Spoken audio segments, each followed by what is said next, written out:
कौन कहां जन्म लेगा, ये कैसे डिसाइड होगा? तो ये बाई चांस नहीं है, इसके पीछे एक नियम है, कानून काम कर रहा है। हम जान नहीं पाते हैं लेकिन ये नियम काम कर रहा है, और इस नियम का नाम है लॉ ऑफ कर्मा। सुने, लॉ ऑफ कर्मा, प्रकृति के नियम। अब मैं आपसे प्रश्न पूछता हूं कि ऐसे कुछ चीज है हमारे जीवन में जो हम चुन सकते हैं। हमारे जीवन में हमें क्या क्या चाहिए, हम चुन सकते हैं। We can choose things in our life. क्या क्या है, क्या क्या हम जीवन में चुन सकते हैं? भक्ति। भक्ति, अच्छा ठीक। और फ्रेंड्स, वेरी गुड। और हाँ, स्पेसिफिकली अगर हम कहें क्या हम चुन सकते हैं? अच्छे कर्म। अच्छे कर्म। अच्छे कर्म तो हम करेंगे, हम चुनेंगे, क्या हम चूज कर सकते हैं? Spiritual activities. अच्छा, और आपका जो जॉब है आप चूज कर सकते हैं, मुझे कौन सा जॉब करना है, कौन सा नहीं करना है। और भोजन आप चूज कर सकते हैं।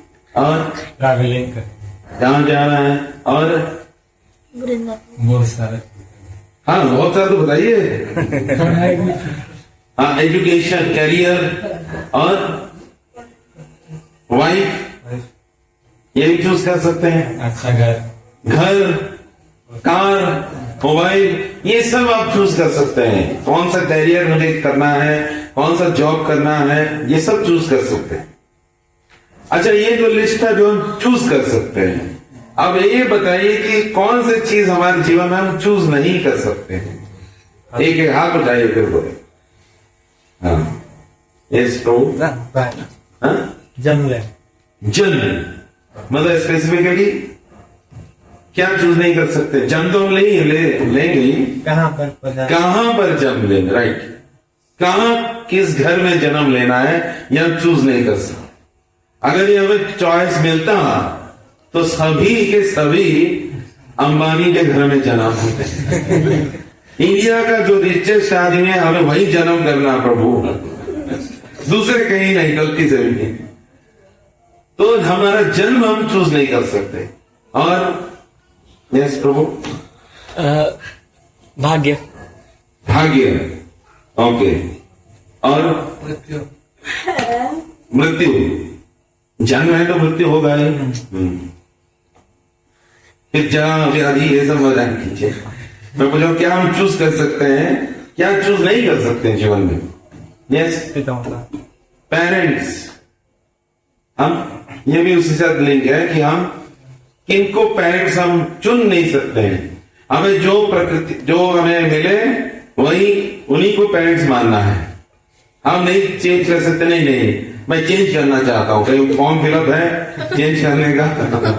अब मैं उनको पेरेंट्स बनाना चाहता हूँ। जो पेरेंट्स हो गए वही पेरेंट्स। और फ्यूचर। और इधर से बताइए क्या चूज नहीं कर सकते? आप लोग क्लास में जाते हैं तो टीचर पढ़ाते हैं, क्वेश्चन देते हैं, और क्वेश्चन पूरा करने से पहले ही एक बच्चा है आंसर सर 29, क्वेश्चन पूरा नहीं किया कि आंसर दे दिया। तो सब लोग देखते हैं, फिर से आंसर दे दिया इसने। सब लोग वाह क्या बुद्धिमान है देखो। तो आपको लगता है कि इतना बुद्धिमान कैसे बना?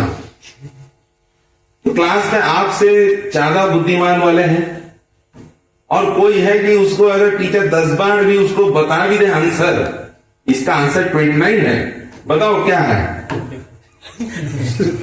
पता नहीं चल रहा। तो ऐसे पूरा कम बुद्धिमान है। तो आपसे ज्यादा बुद्धिमान भी है और आपसे कम बुद्धिमान भी। तो आपका बुद्धि जो है वो भी हम चूज नहीं कर सकते। वो भी जो हमें मिला है बस वही है। फिर और क्या चूज नहीं कर सकते?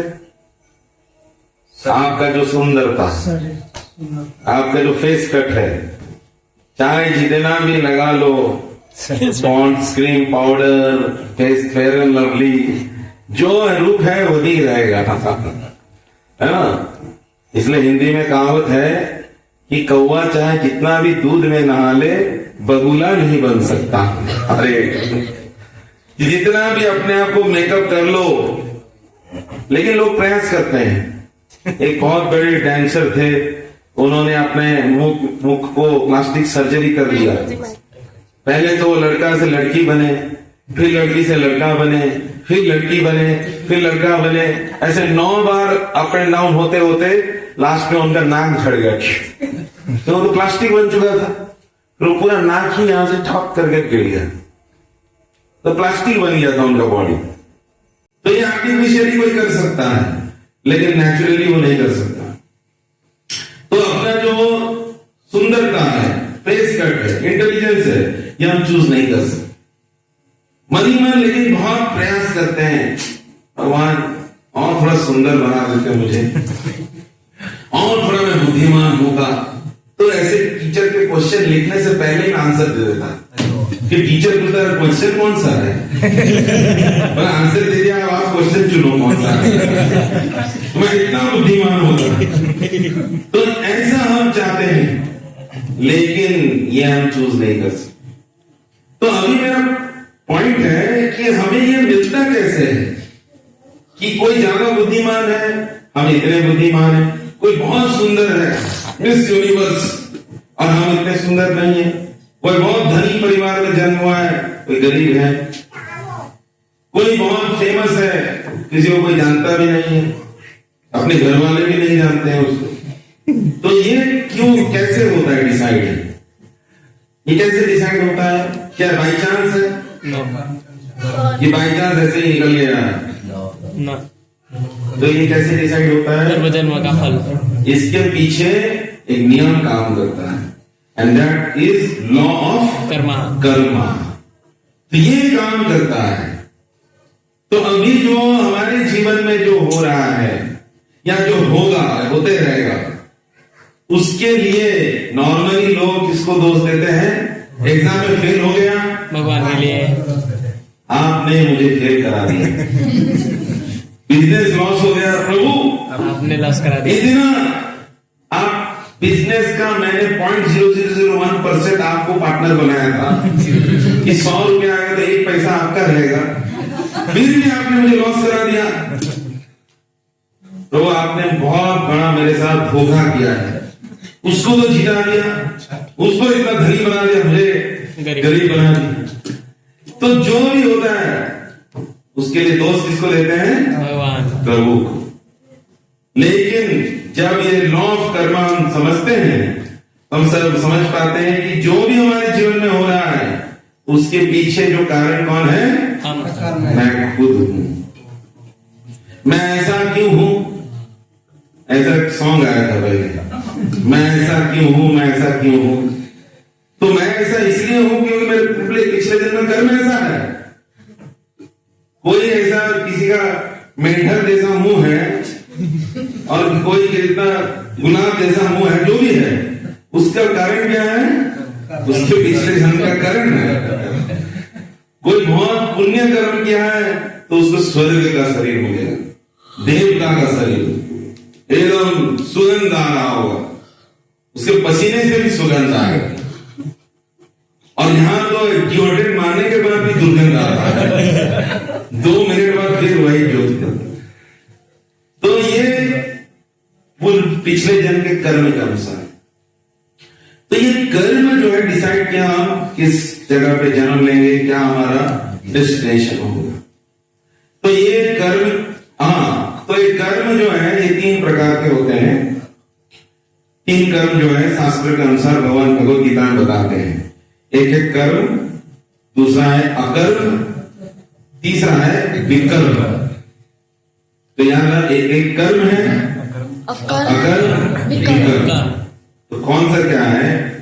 कर्म का अर्थ है जो भगवान ने शास्त्र में बताया है, ऐसा ऐसा आपको करना है, उसको पालन करना, इसको कर्म कहा जाता है, या फिर अन्य सेंस में इसको पुण्य कर्म कहा जाता है।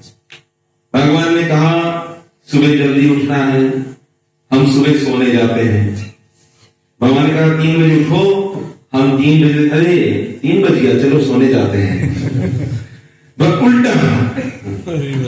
भगवान ने कहा भोग लगा के खाओ, भोग लगाना तो दूर, हम तो जो भगवान को भोग नहीं लग सकता वही खाते हैं, मांस मछली आदि।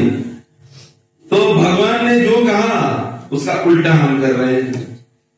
भगवान ने जो जो नियम कहा है शास्त्रों में, उसको पालन करना, ये क्या है? पुण्य कर्म, या उसे कर्म कहा जाता है। और पुण्य कर्म का फल है सुख भोगना। जो हम जीवन में सुख भोग रहे हैं, हम जो भी परिवार में जन्म हुए हैं, एवरेज या middle class, higher middle class, जो भी, इतना धन है, हमारे पिताजी पास इतना गाड़ी है, हमारे इतना जमीन है, ये सब कहां से मिला है? पुण्य कर्म कुछ किए थे इसलिए यहां मिला। तो कर्म का काम कैसे होता है? जैसे कोई इस जन्म में किसी को पानी पिलाता है, जैसे समर सीजन में काउंटर खोलते हैं ना, जमा छत्र, और वहां मटका लेके से वो पानी पिलाते हैं। तो भाई पानी पिलाता है तो उसको फल मिलता है कि अगले जन्म में उसको नदी के पास जन्म मिलता है, कि कभी भी वो प्यासा नहीं रहेगा, नदी के पास उसका जन्म। इसलिए नदी के पास जो जन्म लेते हैं वो पुण्यवान है। लेकिन अगर कोई ब्राह्मण वैष्णवों को अगर जल दान करता है, पानी पिलाता है, तो अगले जन्म में उसको गंगा के तट पे जन्म मिलता है। गंगा के तटवासी हो जाता है, बहुत पुण्यवान होता है। तो इस तरह ये पुण्य का जो कर्म का जो कॉन्सेप्ट ऐसा है। तो पुण्य कर्म करने से क्या मिलेगा? पुण्य सुख मिलेगा। और फिर होता है इसका उल्टा, विकर्म, विरुद्ध कर्म। विकर्म मतलब जो शास्त्र में दिया गया है उसको उल्टा करना, कुछ बोला गया है उसका उल्टा करना। बोले कि दिन में जागो, रात में सो। और अभी का जनरेशन क्या कर रहा है? दिन में सो, दिन में सो, रात में जागो। तो ये क्या है? उल्टा है, विरुद्ध कर्म। तो विरुद्ध कर्म यानी इसको पाप कर्म कहा जाता है, और पाप कर्म का रिजल्ट है दुख। पाप का रिजल्ट दुख है। जैसे कि एग्जाम्पल दिया जाता है कि अगर कोई मांस खाता है किसी जीव को हत्या करके, तो क्या होता है? उसका रिएक्शन क्या है? कि अगले जन्म में वो प्राणी, वो एक मनुष्य का शरीर प्राप्त करता है, और जो उसको खाया है वो वही प्राणी बन जाता है। जैसे फॉर एग्जाम्पल कोई मुर्गी खाया है, तो जो मुर्गी खाने वाला फिर क्या बन जाएगा? मुर्गी बन जाए, और जो मुर्गी है वो मनुष्य बन जाएगा, और वो फिर उस मुर्गी को खाएगा। तो ये उसका रिएक्शन है। हाँ, तो जितने अभी हम हिसाब कर सकते हैं कि हमने जीवन में कितना खाया है, बोले इसके तो हिसाब से बाहर है, गिना नहीं जा सकता, कितना है काउंट से बाहर है। कितना मछली खाए हैं, कितना मुर्गी खाए हैं, कितना बकरी खाए हैं, ये हिसाब के बाहर है। तो ये प्रकृति के नियम है। जो भी पाप, कोई कुछ भी पाप करेगा उसका परिणाम उसको दुख मिलेगा, कोई बच नहीं सकता। और ये प्रकृति के नियम के बारे में बताया गया है एक जगह, श्रील प्रभुपाद 2nd चैप्टर में भगवद गीता में बताते हैं। एक मुनि का कथा कह रहे हैं, बहुत इंटरेस्टिंग है, आप लोग सुन। और आगे आ जाए। तो ये एक मुनि है जिसका नाम है मंडूक मुनि। तो मंडूक मुनि अपने तपस्या कर रहे थे आश्रम में, और उस समय क्या हुआ, जो राजा का घोड़ा है वो अपने घुड़शान शेफर्ड से वो निकल गया, और वहां से वो निकलकर इस मुनि के आश्रम में पहुंच गया। मुनि तपस्या कर रहे हैं, घोड़ा पीछे जाके घास चर रहा है, और उस समय राजा के जो सैनिक है खोजते खोजते पहुंचे मंडूक मुनि के आश्रम में। और मंडूक मुनि के आश्रम में जब पहुंचे तो उनको लगा कि इस मुनि ने राजा के घोड़े को चुरा लिया है और अपने आश्रम में रख लिया। तो घोड़े को तो लिए, मुनि को भी उठा के ले गए और राजा के सामने ले आए। बोले महाराज, ये मुनिवर देखिए ऊपर से बड़े साधु लग रहे हैं और इन्हीं ने आपका घोड़ा चुराया है। तो बोले तुम लोग सेवक लोग मुझे जबरदस्ती से उठा के लाए, तुमको पता नहीं, मैं तुम्हारा ध्यान कर रहा था, तुमने मुझे उठा के लाया और मैं क्यों घोड़ा चुराने जाऊंगा? मैं तो मंत्र सुन के 10 घोड़ा बना दूंगा, तुम्हारे घोड़ा को क्यों मैं चुराऊंगा? तो नहीं, घोड़ा आपके आश्रम में मिला है तो इसका मतलब आपने ही घोड़ा चुराया है। बोला अच्छा ठीक है। तो फिर बोले कि इसको दंड दिया जाए। क्या दंड दिया जाए? शूल दंड, सूली दंड। सूली दंड मतलब वो सूली वो वाला नहीं है, शूल दंड मतलब कि वो एक त्रिशूल होता है उसके ऊपर। जय श्री राम की, राधा श्याम सुंदर की, गोविंदाय की, शरणगोपाल की,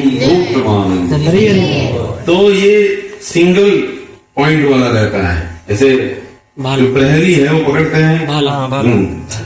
तो ये दंड ऐसा होता है कि उस व्यक्ति को उसके ऊपर बिठा देते हैं। हरे कृष्णा, हरे कृष्णा। जस्ट इमेजिन, ये अब देखने को नहीं मिलेगा। अब इमेजिन कीजिए, उस व्यक्ति को उसके ऊपर बैठा देते हैं, वो पीछे से होकर ऊपर से निकल जाता है। इतना पॉइंटेड है, कितना कष्ट।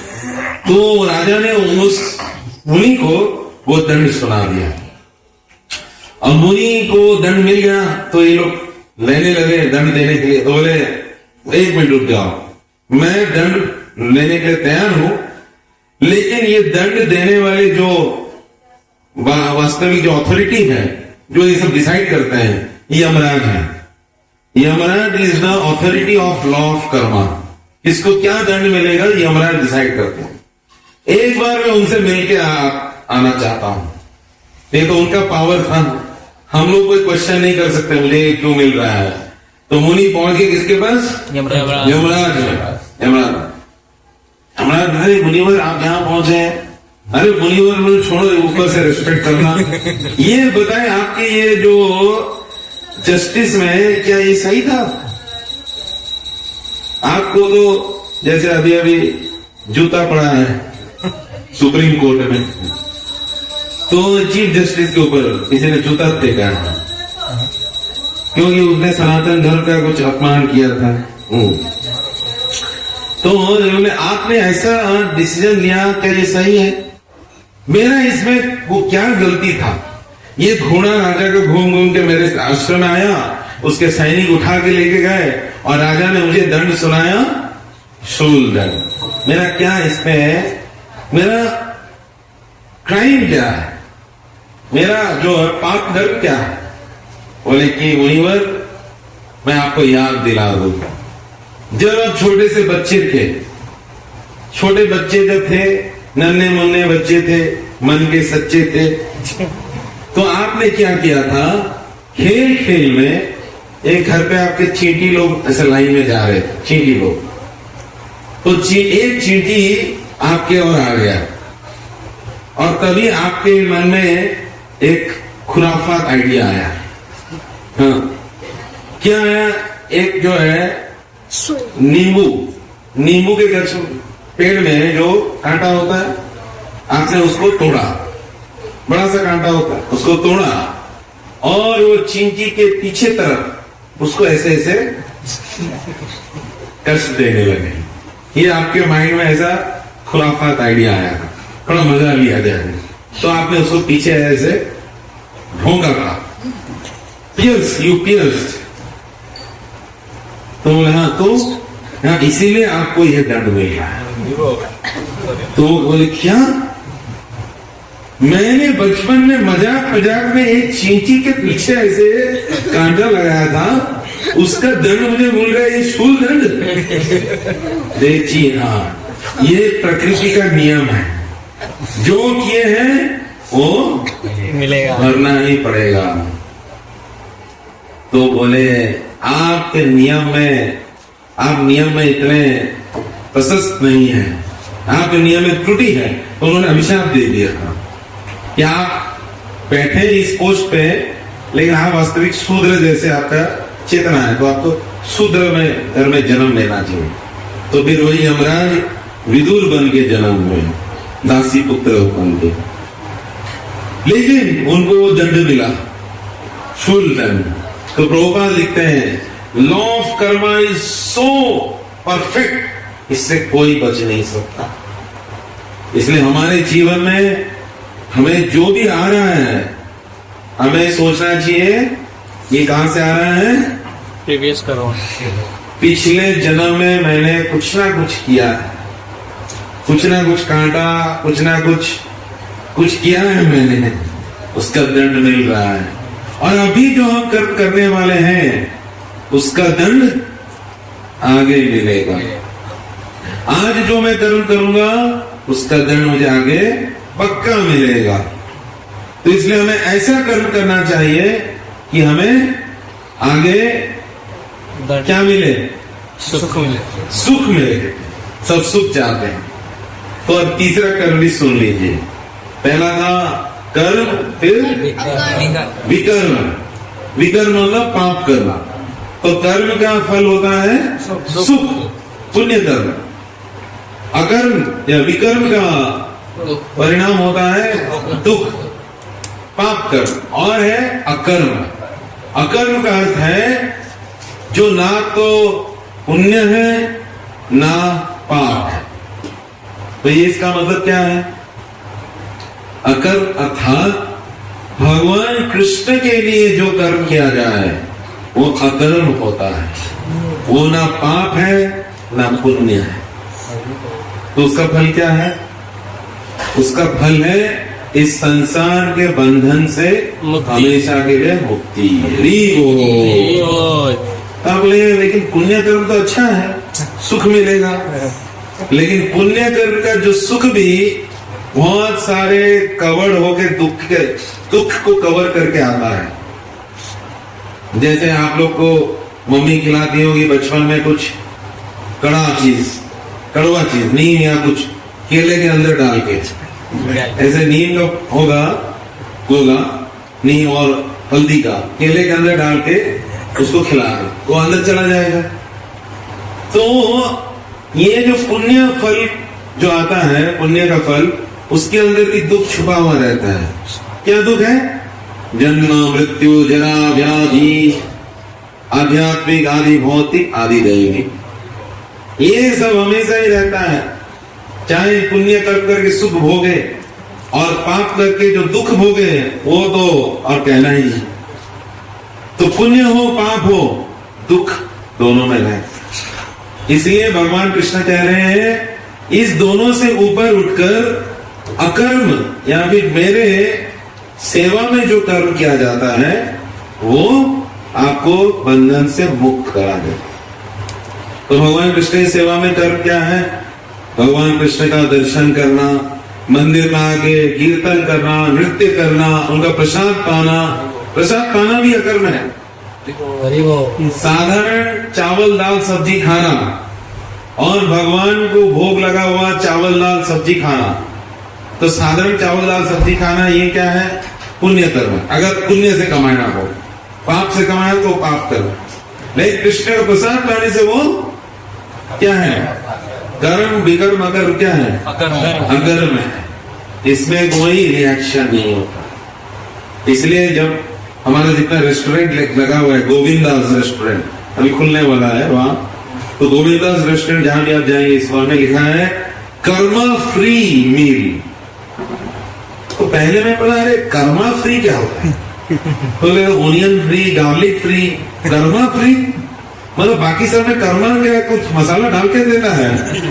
फिर बाद में पता चला कर्मा फ्री मतलब इसमें जो उसमें कार्मिक रिएक्शन उसमें और नहीं है, उसको खाने से रिएक्शन नहीं मिलेगा, और हमारा मन और शरीर सुख हो रहा है। तो ये जो तीन है में से कौन सा अच्छा है? अकर्म। सब अभी पुण्य कर्म से ऊपर उड़ गए हैं, साधु महात्मा बन गए। अब हमें पुण्य भी नहीं कमाना है, अब हमें सिर्फ कृष्ण के लिए सेवा करना है। हरे कृष्णा कृष्णा कृष्णा कृष्णा हरे हरे हरे राम राम राम हरे हरे। अभी हमने ये सीखा कि जो तीन प्रकार के क्लेश होते हैं, आध्यात्मिक, आदि भौतिक और आदि, ये तीन क्लेश होते हैं।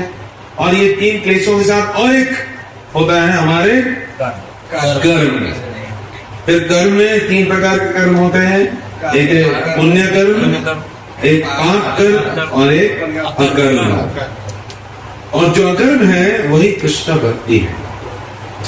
तो ये सारे जो हमारे समस्याओं का समाधान इस अकर्म में है। जब तक हम इस शरीर से इस जन्म में ये अकर्म नहीं करते हैं, तब तक हम बार बार ऐसे जन्म लेते रहेंगे। जन्म मृत्यु जरा व्याधि ये चलता रहेगा साइकिल। और जब हम अकर्म के स्टेज में आ जाते हैं, भगवान कृष्ण की भक्ति करने लगते हैं, तब हमारा और कोई रिएक्शन नहीं है, हम मुक्त होते जाते हैं। और अंत में भगवान कृष्ण के नित्य जो धाम है गोलोक वृंदावन, वहां पे जाते हैं, जहां से फिर से हमें फिर वापस नहीं आना है। माम उपेत्य पुनर्जन्म दुखालयम अशाश्वतम। ये संसार दुखालय है, ये दुख का घर है। लेकिन यहां से जब हम भगवान के धाम जाते हैं, वो धाम कैसा है? न तत् भासयते सूर्यो न शशांक न पावका यद् गत्वा न निवर्तन्ते तद्धाम परमं धाम। मेरा धाम ऐसा है कि कोई अगर एक बार आ जाए तो फिर वापस उसको, अगर वो भागना चाहेगा तो भी भाग नहीं सकता, वहीं में हाउस अरेस्ट हो जाएगा, वो आ ही नहीं सकता। क्योंकि वहां पे जो यहाँ का उसका जो एक्सपीरियंस है, वो अगर उसको अगर थोड़ा सा भी याद दिला दिया जाए, तब तो वो पैर हाथ पकड़ के बोले यहां से मुझे जाने मत दीजिए, भौतिक जगत इतना अच्छा जगह नहीं है। तो वहां से कोई आना भी नहीं चाहेगा। तो हमें फिर इस स्टेज पे पहुंचना है कि हमारा सारा एक्टिविटी क्या हो? अकर्म। यानी कि कृष्ण की सेवा में, कृष्ण की भक्ति में हमें सभी कर्म करना है। तो हमें अपना पढ़ाई नहीं छोड़ना है, हमें नौकरी नहीं छोड़ना है, घर गृहस्थी नहीं छोड़ना है, जो जिस काम में है वही करना है। सिर्फ क्या करना है? इसको कृष्ण के साथ जोड़ना। छोड़ना कुछ नहीं है, जोड़ना है, कृष्ण के साथ जोड़ना है। तो पढ़ाई हम किसके लिए करेंगे? कृष्ण के लिए। कमाई किसके लिए करेंगे? कृष्ण के लिए। खाएंगे किसके लिए? कृष्ण के लिए। सोएंगे किसके लिए? कृष्ण के लिए। ज्यादा मत सोना, मैं कृष्ण के लिए सो रहा हूँ। उठो, मैं कृष्ण के लिए सो रहा हूँ, मुझे मत उठाओ। तो ये फिलॉसफी हर जगह ऐसे अप्लाई मत देना। जैसे बहुत सारे, वही जो मैं IIT वालों को टीचिंग कर रहा था, तो एक आया उनका पेरेंट, अरे आप स्वामी जी जाके सिखा रहे हैं इनको, ये लोग घर में, मैं बोला जाके सब्जी लेके आओ, ये सब विकर्म है। ये विकर्म कर्म मुझसे मत कराओ, मैं सिर्फ अकर्म करूंगा। बोले क्या अकर्म विकर्म क्या बोल रहा है? संस्कृत वर्ड समझ में नहीं आया।